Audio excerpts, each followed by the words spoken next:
فانت برضو ما تخليش الامور تبقى مع الولد رفاهيه اللي انت بتريحه على الاخر. ريحته على الاخر في الكوره هيتعبك. سيبه يحاول بقدر الامكان يطلع كل اللي هو عنده.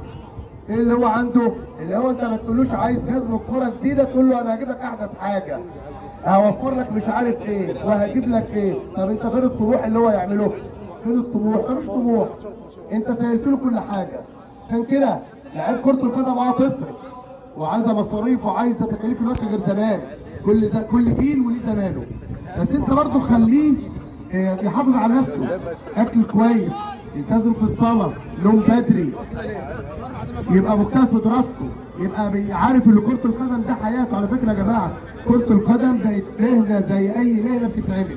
حضرتك عايز تطلع دكتور، عايز تطلع مهندس، الوقت كره القدم بقت حرفه، بقت مهنه. وكمان لو حافظت على نفسك هتطلع